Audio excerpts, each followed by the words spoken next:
Imagine a soul so gentle yet fierce, whose heart resonates with divine music and whose vision unlocks the very love of Christ, a mystic whose voice brings heaven to earth.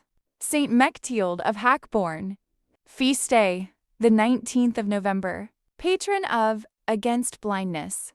Born around 1240 to 1241 into the noble von Hackeborn family in Saxony, Mechtilde of Hackeborn, also called Mechtilde of Helfta, felt a deep longing for the life of prayer from a very young age. When she was just 7, she visited her sister, who was already a nun, and fell in love with the peaceful rhythm of the cloister. In 1258, she entered the Helfta monastery under her sister's guidance and soon became known for her humility, wisdom, and an amazing voice, earning her the nickname God's Nightingale. She served as choir director and teacher, shaping the spiritual and intellectual lives of her fellow nuns. But Mechtilde's life wasn't just about music. She was a mystic. She had many profound visions of Christ, the Virgin Mary, and the saints, and these spiritual experiences were carefully recorded in the famous Liber Specialis Graciae book of Special Grace.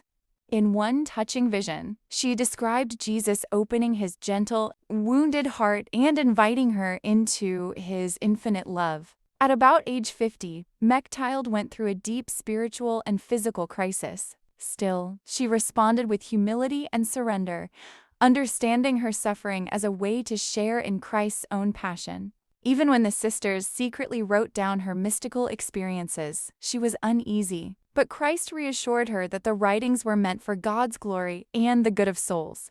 Throughout her life, she offered guidance and comfort to others, both nuns and laypeople, many of whom came to her with their suffering and doubts. When she died on the 19th of November 1298 at Helfta, she had spent years in illness. Yet her final prayer was not for herself, but for others. She asked to live longer in suffering for the salvation of souls. Her deep devotion to Christ's Sacred Heart and her contemplative life left a powerful legacy. Even Dante's Purgatorio may have been inspired by her spiritual presence and wisdom. In her life, Mechtilde teaches us to balance faithful devotion, humility, and service, and to let our inner song echo the love of God. If this story of Saint Mechtilde inspired you, please tap like, share, and subscribe.